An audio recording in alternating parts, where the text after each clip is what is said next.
ভাঙড়ের ধর্মীয় জলসায় আপনার বড় ভাই এবং আপনার দলের প্রতিষ্ঠাতা তিনি একটা মন্তব্য করেছিলেন। গণমাধ্যম কর্মীরা যখন তাকে প্রশ্ন করেন ক্যানিংপুরের বিধায়ক শওকত মোল্লা সম্পর্কে, তিনি বলেছিলেন যে জাহান্নামের কুকুর সম্পর্কে বেশি কিছু বলতে চায় না। এ নিয়ে বিভিন্ন আলেম ওলামা থেকে সাধারণ মানুষ বিতর্ক করছেন যে একজন মুসলমান কোনো ব্যক্তিকে মানে জাহান্নামের কুকুর ইত্যাদি বলা যায় কিনা, কি বলবেন এই বিষয়ে? দেখুন, আমি একটা কথা বলবো, ফতোয়া যেটা দিয়েছেন বা যারা বিরোধী করছেন, নিশ্চিতভাবে দুটোই হচ্ছে প্ল্যাটফর্মটা ধর্মীয় প্ল্যাটফর্ম। তো ধর্মীয় প্ল্যাটফর্ম থেকে যে কথা বলেছেন, আমি রাজনৈতিক প্ল্যাটফর্ম থেকে কোনটা হালাল কোনটা বৈধ অবৈধ আমি বিষয় বলবো না। তবে একটা কথা আমি বলতে চাই, আমাদের দলের প্রতিষ্ঠাতা প্রাণ পুরুষের ইতিপূর্বে অনেক বক্তব্য দিয়েছিল, সেই বক্তব্য নিয়ে অনেক কানাঘুষা হয়েছে। দিনের শেষে তার বক্তব্যটা এস্টাবলিশ হয়েছে। তিনি যে কথা বলছেন নিশ্চিতভাবে তিনি একজন ইসলামিক স্কলার, তিনি সার্টিফিকেট, একজন তার কাছে সার্টিফিকেট আছে। ওই 2 ক্লাস পড়লে মাওলানা হয়ে যাব সেই রকম ব্যাপার নয়। তিনি বক্তব্য যেটা দিয়েছেন সেটা নিশ্চিতভাবে তার কাছে যুক্তি আছে। আমার মনে হয় আমাদের দলের প্রতিষ্ঠাতা যেহেতু ধর্মীয় মঞ্চ থেকে বক্তব্য দিয়েছে, এই প্রশ্নটা তাকে করলে তিনি আরো যুক্তি দিয়ে বুঝিয়ে দেবেন। যে প্রশ্ন করছিলেন আমিও সেটা ভেবে এসেছিলাম এই প্রশ্ন করব, যে তৃণমূলের যিনি বারাসাত সাংগঠনিক জেলার চেয়ারম্যান, তিনি 2021-এ রাজনৈতিক পরকীয়া মানে আর কি অন্য দলে গেছিলেন ভারতীয় জনতা পার্টিতে।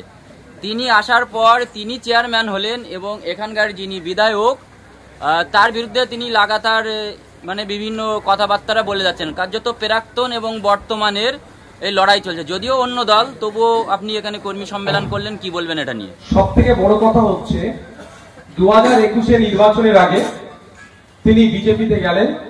বিজেপিতে গিয়ে পশ্চিমবাংলার মুসলিম সম্প্রদায় এবং পশ্চিমবাংলার মুখ্যমন্ত্রী মমতা ব্যানার্জি সম্পর্কে একাধিক কুৎসিত ভাষায় তিনি আক্রমণ করলেন। রাজনৈতিকভাবে নির্বাচনে পরাজয় হওয়ার পরে আবার তৃণমূলে তিনি ঢুকলেন। এই যে ইনকামিং আউটগোয়িং এত তাড়াতাড়ি, আমরা বারবার বলেছি না বিজেমূল, যখন যার লিডারের প্রয়োজন হয় পাঠিয়ে এই ধরনের মন্তব্য করে পারসেপশন তৈরি করে। আমি আপনাদের বলে রাখি, উনি যে লক্ষ্য নিয়ে এগাচ্ছে 2026-এ উনি ওনার লক্ষ্যে না পৌঁছাতে পারলে আবার দেখবেন লাফ মারবে, আবার মুসলিম সম্প্রদায় সম্পর্কে কুরুচিকর মন্তব্য করবেন এবং মুখ্যমন্ত্রী সবাই কি বলবে সেটা আমি বলতে পারছি না নতুন করে, তো এইগুলো করবে। এদের থেকে এই ধরনের যারা, এদের থেকে আমাদেরকে সজাগ থাকতে হবে। তাই ইন্ডিয়ান সেকুলার ফ্রন্ট মনে করে সেই রাজনীতির কথা, মূল্যবোধের রাজনীতি। রাজনীতি মানে রাষ্ট্র সেবা করা, রাষ্ট্রের জনগণকে সেবা করা। রাজনীতি মানে এই নয় রাষ্ট্রের কোন নাগরিক সম্পর্কে কুকথা বলে আক্রমণ করা। রাজনীতি মানে এই নয় যে ক্ষমতায় থাকুক না কেন, যে অপোজিশনে থাকুক না কেন, তার নীতির সমালোচনা করাই যেতে পারে, কিন্তু কোন ধরনের অসংসদীয় শব্দ চয়ন করে আক্রমণ করা। তো আমাদের দুর্ভাগ্য, পশ্চিমবাংলায় যে সরকারটা চলছে সেই সরকারে যিনি চিফে আছেন, আমরা চিফ মিনিস্টার বলি সাংবিধানিক ভাষায়, চিফ মিনিস্টার, সেই চিফ মিনিস্টার আজকে যত দুর্নীতিগ্রস্ত মানুষকে তার দলে ঢুকাচ্ছে, আর দুর্নীতিগ্রস্ত মানুষকে যত ঢুকাচ্ছে সমাজকে তারা তত বেশি কুলসিত করছে। কোন জায়গায় গোষ্ঠীদ্বন্দ্ব মারামারি, মানুষ ক্ষতিগ্রস্ত হচ্ছে, তো কোন জায়গায় আপনার দুর্নীতি, সেখানেও সাধারণ মানুষ এই দুর্নীতির শিকার হচ্ছে। প্রাক্তন এবং বর্তমানের দ্বন্দ্বে রাজারহাট নিউটাউন বিধানসভায় আইএসএফ কে একটু বাড়তি সুবিধা পাবে? দেখুন, ওটা আমরা কোনোদিন ভাবি না। যদি প্রাক্তন বর্তমান বললে করে দিনের শেষে যখন হিসাব যখন কষবে এরা এক হয়ে যাবে। এরা হিসাব কষে দেখবে আমি পাচ্ছি কত না কি পাচ্ছি না।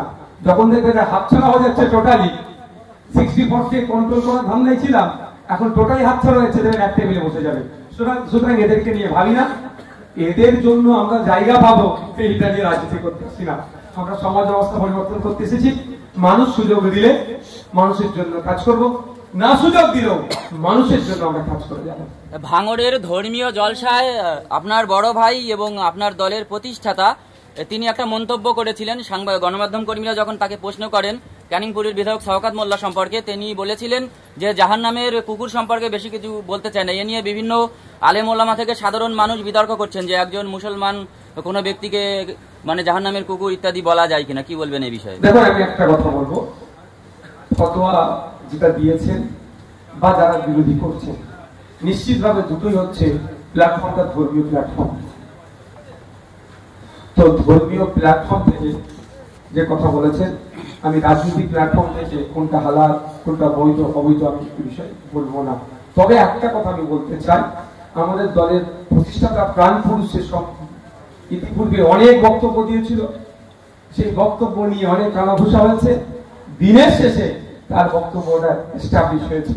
তিনি যে কথা বলছেন নিশ্চিতভাবে তিনি এক ইসলামিক স্কলার, তিনি সার্টিফিকেট, একজন তার কাছে সার্টিফিকেট আছে, ওই 2 ক্লাস করলে মওলানা হয়ে যাব সেই রকম ব্যাপার নয়। তিনি বক্তব্য যেটা দিয়েছেন সেটা নিশ্চিতভাবে তার কাছে যুক্তি আছে। আমার মনে হয় আমাদের দলের প্রতিষ্ঠাতা যেহেতু ধর্মীয় মঞ্চ থেকে বক্তব্য দিয়েছে, এই প্রশ্নটা তাকে করলে তিনি আরো যুক্তি দিয়ে বুঝিয়ে দেবেন। তার মানে আকার ইঙ্গিতে নওশাদ সিদ্দিকী এই বক্তব্যের পক্ষ অবলম্বন করলেন। আইএসএফ কর্মীদেরকে মারধর করা হয়েছে, কি বলবেন? দেখুন কোন জায়গায় করছে না, কেন মারছে, আমাদের সাথে তীরে উঠতে পারছে না। রাজনৈতিক সামাজিক ভাবে আমরা তৃণমূল কংগ্রেসকে পরাস্ত করছি, সেই জন্য আমাদের আক্রমণ করছে। তবে আক্রমণ করে আমাদের ছেলেদের স্পিরিটকে নষ্ট করতে পারবে না, ভাঙড়ের মানুষকে আটকাতে পারবে না। একটা সময় ছিল শুধু ভাঙড় হচ্ছিল, এখন সারা রাজ্যে এখন আইএসএফ হচ্ছে। ধর্মীয় জলসাতে আসার কারণে আইএসএফ কর্মীদের বা আহলে সুন্নাত আল জামাতের কর্মীদের ক্যানিং পূর্ব এলাকায় নাকি ক্যানিং পূর্বের বিধায়ক শওকত মোল্লার আকার ইঙ্গিতে, যেটা শোনা যাচ্ছে সোশ্যাল মিডিয়ায় বিভিন্ন সাধারণ মানুষ লেখালেখি করছেন, তাদের বৈদ্যুতিক লাইন কেটে দেওয়া হয়েছে। এটা কি অলরেডি অভিযোগ জানানো হয়েছে, আর কয়েকটা অভিযোগ জানাতে একই সমস্যা হচ্ছে জানেন, কাটছে আবার বলছে যদি অভিযোগ জানাস তাহলে বুলডোজার দেশে বাড়ি নিয়ে দেবো। তো সেই জন্য সবটাই পাচ্ছে না, তবে যাগুলো অভিযোগ জানিয়েছে আমরা সেগুলোকে করছি। তবে আমরা একটা কথা বলি, এই অন্যায়ের একটা শেষ আছে।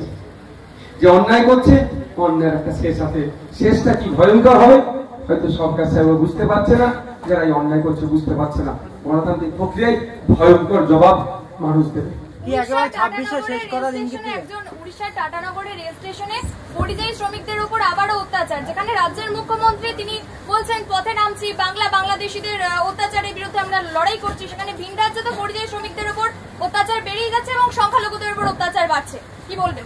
দেখুন আমি একটা কোড আন্দোলন করছি, আমার রাজ্য সরকার চাইছে না ভিন রাজ্যে আমাদের পরিযায়ী শ্রমিকদের উপর অত্যাচার বন্ধ হোক, সম্পূর্ণরূপে চাইছে না। যদি আমার রাজ্য সরকার চাইতেন যে অত্যাচার বন্ধ করতেই হবে আর অত্যাচার না হয় তাহলে 24 ঘন্টার মধ্যে অত্যাচার বন্ধ হয়ে যেত, কিন্তু আমার রাজ্য সরকার এটাকে সামনে রেখে রাজনীতির ফায়দা লুটার চেষ্টা করছে। এই শ্রমশ্রী প্রকল্প ঘোষণা করছেন, এই সব গল্পতে করছেন। দেখুন উড়িষ্যাতে সব থেকে বেশি আক্রমণ হচ্ছে আহমেদাবাদে, আক্রমণ হচ্ছে মহারাষ্ট্রে, আক্রমণ হচ্ছে হরিয়ানাতে। যদি আমার রাজ্যের মুখ্যমন্ত্রী তো ওই আপনার বিভিন্ন সময় খেলামেলা করে প্রচুর সময় নর্মের থেকে নষ্ট করছেন। আপনার নেপালে কি হয়েছে, সারা রাত ঘুমাননি, ওখানেই নাকি তিনি থাকবেন বললেন, যতদিন না শান্ত হচ্ছে। আমার রাজ্যের মানুষ আক্রান্ত হচ্ছে, মানে কিভাবে শান্তির ঘুম ঘুমোচ্ছে। একবার ছুটে যেতে পারে উড়িষ্যাতে, একবার ছুটে যেতে পারে আপনার মহারাষ্ট্রে, হরিয়ানাতে, আহমেদাবাদে, সেখানে একবার যদি যায় দেখবেন এই অত্যাচার বন্ধ হয়ে যাবে। শুধু তাই নয়, উড়িষ্যা থেকে 3 লক্ষ কম করে উড়িষ্যার মানুষ অর্থাৎ উড়িয়া পশ্চিম বাংলায় কাজ করে খাচ্ছে, আর আমাদের 30,000 শ্রমিক উড়িষ্যাতে আছে, সহ্য করতে পারছে না। এটা যদি একবারের জন্য বলে যদি আমার 30,000কে তুমি নিরাপত্তা না দাও তাহলে আমি 3 লক্ষ কিন্তু নিরাপত্তা দিতে পারবো না, আমি এতে বিশ্বাসী নয়। কিন্তু আমি তর্কের খাতিরে বলছি, যদি বলে তখনই তো অত্যাচার বন্ধ হয়ে যাবে। আমরা ওদের 3 লক্ষকে নিরাপত্তা দিচ্ছি, আমাদের বুকে আগলে রাখছি, আমাদের পুলিশ 24 ঘন্টা ওদের নিরাপত্তায় নিয়োজিত আছে, তাহলে আমাদের 30,000-এর জন্য ওদের পুলিশ, ওদের সরকার কেন নিরাপত্তা দেবে না? সরকার, পশ্চিমবাংলা সরকার চাইছে না যে পরিযায়ী শ্রমিকদের উপরে সম্পূর্ণরূপে অত্যাচার বন্ধ। পশ্চিমবাংলা সরকার বকলমে চাইছে ওদের উপরে অত্যাচার হলে রাজনীতির ফায়দা নিয়ে যাবে, সেই জন্য বলির বাকরা বলে না, সেই করছে আমার শ্রমিক ভাইদের বলবো আপনারা দেখুন, সজাগ হন, এমন সরকার তৈরি করুন আপনারা ভারতবর্ষের যে কোনো প্রান্তে গিয়ে মাথা তুলে কাজ করবেন। যদি কেউ আপনাদের ডিস্টার্ব করে আপনার সরকার আপনাদের দায়িত্ব নেবে, সেই সরকারকে যোগ্য জবাব দেবে। অন্যদিকে মাদ্রাসায় 7th এসএলএসটি নিয়োগ হচ্ছে না, সেখান থেকে দাঁড়িয়ে আজকে বিকাশ ভবন অভিযান করলেন এবং যেখানে রাজ্যের মুখ্যমন্ত্রী মমতা বন্দ্যোপাধ্যায় তিনি বলছেন আমরা সংখ্যালঘুদের পাশে আছি, সেখান থেকে দাঁড়িয়ে মাদ্রাসায় নিয়োগ হচ্ছে না, কিভাবে দেখছেন? দেখুন একটা কথা বলি, সংখ্যালঘু দর্জি সরকার মুসলমানদের 99% কাজ করতেছে, যেদিন কি বলেছে সেই দিন মুসলমানদেরকে ডুবিয়ে দিয়েছে। SLST নিয়োগ হচ্ছে না, মাদ্রাসায় 10,000 শূন্য পদ আছে শিক্ষক শিক্ষাকর্মী নাই কেন? 10,000 মাদ্রাসা দেওয়ার কথা বলেছিল, আমরা 10,000 মাদ্রাসা কেউ চাইনি। 2022 টেট পরীক্ষা